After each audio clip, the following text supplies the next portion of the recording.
Good morning mga kananay. So after nga mag-prepare ng pagpasok ng aking anak, ay dumiretso na kami ng aking asawa sa palengke dahil siya ay off ngayon. So dito kami namamalengke sa may Singer dahil dito ang bagsakan ng mga baboy at manok. So fresh na fresh po yan. Pati nga mga isda at kung ano-ano pang mga seafoods ay fresh na fresh dito sa palengke na to. At napakamura talaga. At after nga namin sa Singer ay dumiretso na kami dito sa Cainta Public Market. Sa junction lang po ito sa kahabaan ng Ortigas para mamili ng mga gulay, prutas, itlog at kung ano-ano pa. Meron din naman mga karne, manok at isda dito sa junction kaso mas mura talaga sa Singer. Inuna ko nga muna itong itlog at ang itlog na binili ko ay 8.70 ng isa. Half tray nga lang ang binili ko dahil iilan lamang kami sa aming bahay. So at habang bumibili nga ako dito sa itlogan ay napakaganda ng music dahil pang Pasko na ang aking naririnig. Sinunod ko nga napuntahan ay itong mga gulayan.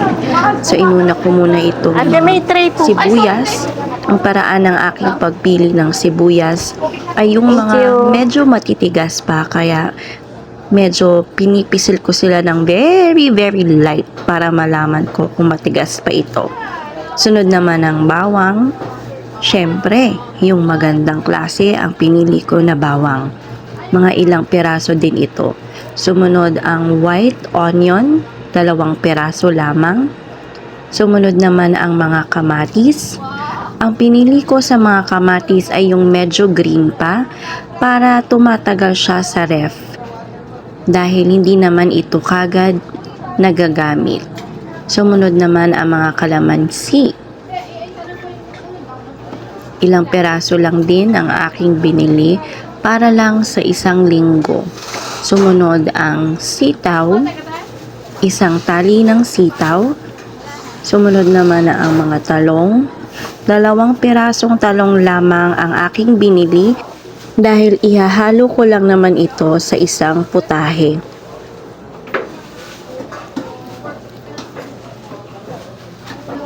Kumuha din ako ng 3 pirasong siling green para kung kailangan ay may makukuha din ako na stock. 2 pirasong carrots at kumuha din ako ng mga patatas.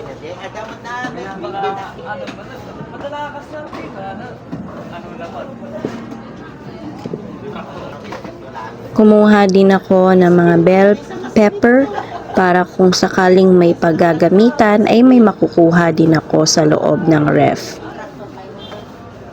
Sili na red. Nagpakuha na din ako ng sili na red para may stock din sa loob ng ref. Ito na nga ang aking pinakahihintay, the moment of truth, kung magkano ang inabot ng mga gulay. Dahil alam naman natin mga kananay na ang mahal-mahal ng gulay ngayon. At dito nga sa parting ito ay aking kinagulat dahil napakamahal ng carrots sa 2 piraso ay 93 pesos.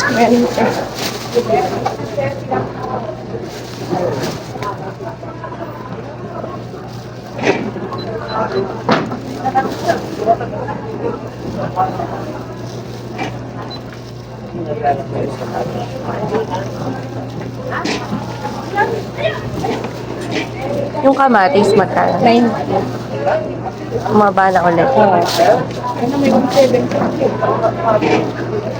Grabe yung carrots, ginto ah.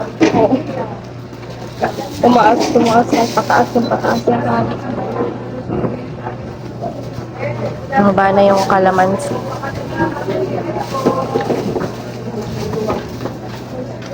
At ang total amount ng gulay ko ay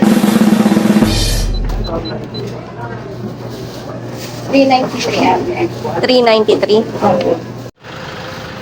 Next naman na aking pinuntahan ay ang mga bigasan. Ang aking bigas na binibili palagi ay ang Thai rice, 46 1 kilo. Ang aking binili ay 3 kilo lamang. Sumunod naman ang mga prutasan. Dahil ang anak ko ay mahilig sa mga prutas. Bumili ako ng mangga, avocado at saging. At pati na din ang kiat-kiat. Bili din ako ng hopya pang merienda namin. At dito na nga, nakauwi na nga kami. Ito ang lahat ng aming napamili. Thank you, Lord. Thank you, Mama Mary, for all the blessings.